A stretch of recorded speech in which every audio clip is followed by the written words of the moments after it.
A gente teve pessoas que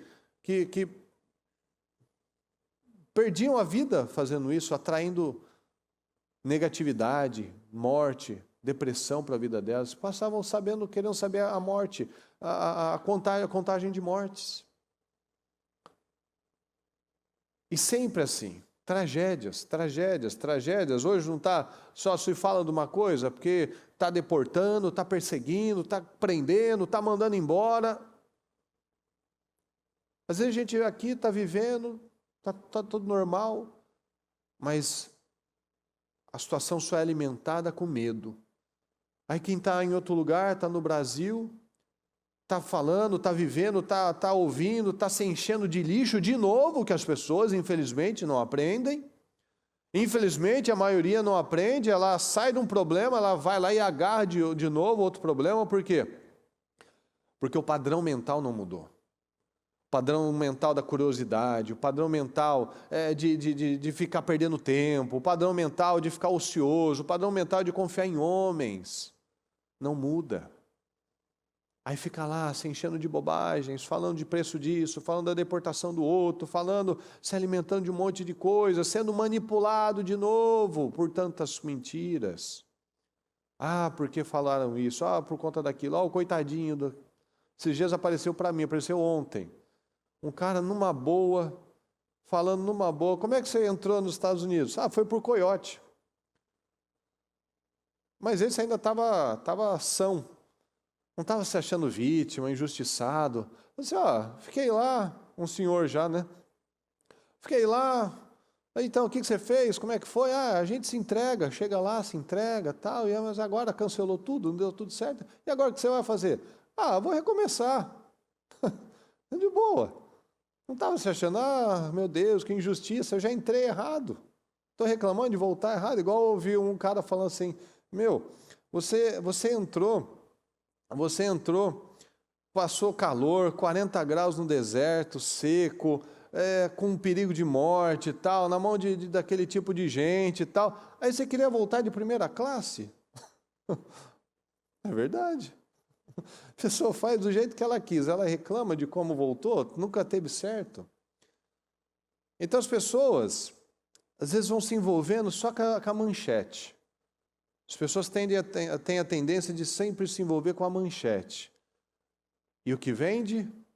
Pessimismo, más notícias. Então a gente não pode mais aceitar ser guiado por outras coisas. Nós precisamos ser guiados pela fé, pela palavra. Então a notícia não vai mais me dominar, as emoções não vão mais me dominar. Mas quando eu sou dominado pela fé, eu tenho uma alegria, uma paz. Mesmo quando não parece que tem motivo para ter alegria nem paz. O mundo é movido pelas más notícias. O diabo, ele quer as pessoas distraídas. Ela não quer que você vá lá e levante um altar a Baal na sua casa. O diabo não quer isso. Mas se você simplesmente não orar, simplesmente você estiver com medo das coisas, ou seja, se você estiver apenas distraído, é o que ele quer.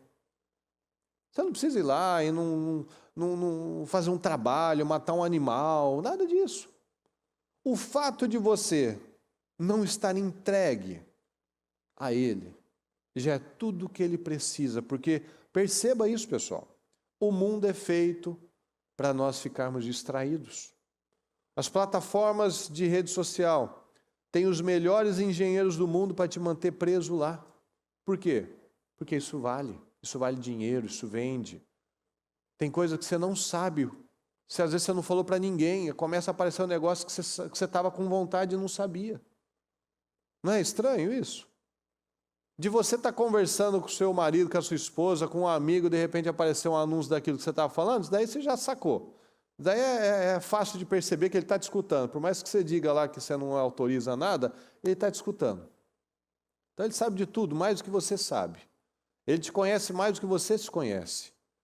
E às vezes você está pensando num negócio. Por quê? Porque o negócio é feito e vai te dando uma pílula aqui, uma pílula ali. Às vezes você começa a dar uma vontade e aparece, opa, olha só, eu estava com vontade, eu não falei para ninguém. Mas o negócio vai te conduzindo e você nem percebe. Então é assim que o diabo trabalha. Ele não vem com o chifre dele, te assustando. Ele te manda uma seta. Chega aquele dia que você está chato, você está angustiado, tá ruim. Aí você fala, deve ser porque eu dormi mal, deve ser porque eu estou... não é um bom dia. Mas é uma seta que eu não luto, é uma angústia que eu não trato. É uma coisa que às vezes eu lembro, que eu nem estava mais pensando aqui, mas eu lembrei de uma coisa, uma pessoa me falou isso, uma pessoa me fez aquilo, e aquilo começa a criar vida, criar peso, eu não repreendo, eu não oro, eu não me unjo, eu não mudo minha conversa, eu começo a falar, você sabe o que eu estava falando disso? Você sabe aquilo lá que você fez? Às vezes cria um problema, cria uma briga sem ter motivo nenhum. Por quê? Porque eu estou distraído. E o diabo nos quer distraídos, e Deus nos ensina a ter um foco nele. Jesus nos ensina, olha, busque uma coisa, busque somente uma coisa. Maria estava buscando aquilo que não lhe seria tirado, ela estava sentada aos pés de Jesus, ouvindo Jesus. Ela todos os dias ela teria que fazer almoço, lavar louça, lavar roupa, varrer a casa, mas naquele dia Jesus estava lá. E Marta estava vivendo como mais um dia normal. Eu tenho compromissos, tenho responsabilidades. E Jesus falou, Marta, você está aflita, você está angustiada com muitas coisas. E às vezes a gente se pega nisso. A gente está aflito, angustiado, tem responsabilidades, tem compromissos, tem desafios. Todos os dias nós temos grandes desafios. Eu não posso falar que os meus são maiores que os seus, ou você vai falar que os seus são maiores que os meus. Cada um tem aquilo que Deus diz que suporta, que nós podemos suportar. E tem dia que parece que a gente não está conseguindo suportar, mas Ele diz que nós podemos. Então Ele quer focado nele, naquilo que não vai ser tirado de nós. A fé não pode ser tirada de você. Veja que Paulo e Silas tiraram tudo deles, mas não tiraram a fé deles. Tiraram as roupas, tiraram a dignidade deles, bateram neles, injustiçaram eles, estavam pelados na prisão, sujos, com frio, sangrando, com as costas machucadas, mas não tiraram a fé deles. Estavam lá à meia-noite, cantando e louvando ao Senhor, sendo um testemunho, sendo um instrumento na vida das outras pessoas, dos outros presos que estavam ali. Nós vemos José, tiraram tudo dele, mas não tiraram a fé dele. Perdeu a identidade, as roupas, a imagem, ele começou a se parecer com os egípcios. Os egípcios não tinham pelos, tinham uma maquiagem específica, mas ele não perdeu a essência dele.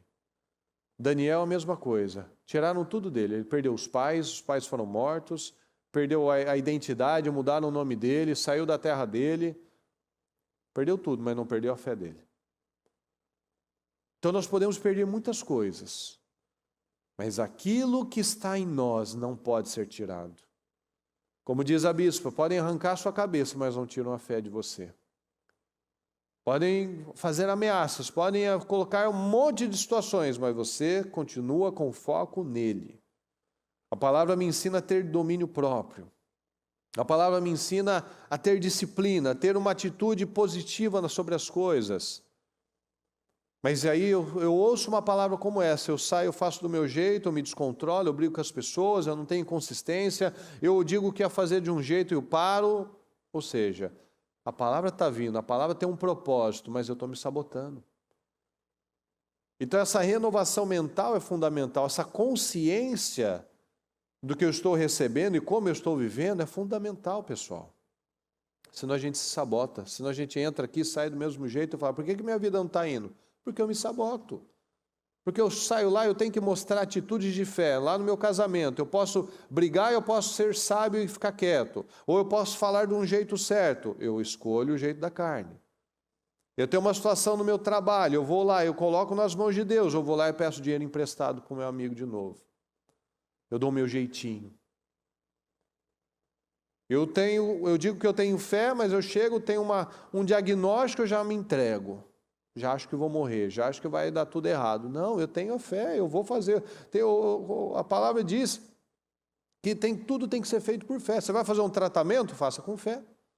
Quantas pessoas que fazem tratamento em hospitais muito bons e morrem? E às vezes você já viu pessoas que não tinham muitos recursos, mas tinha lá, se chegava nela, ela estava feliz, ela estava sorrindo, estava esperançosa que ia dar certo, que ia funcionar, e saía. Então não é o equipamento, o tratamento. Há uma série de situações. Um espírito forte, um espírito feliz, ele sustenta a pessoa no momento de doença. Mas às vezes você está com o corpo perfeito. A palavra diz, um espírito abatido, quem o levantará? Às vezes a pessoa está triste, está angustiada, está deixando que as emoções dominem ela. O corpo dela fisicamente está em ordem, mas ela está prostrada, está numa cama, está deitada. E Deus não tem isso para nós.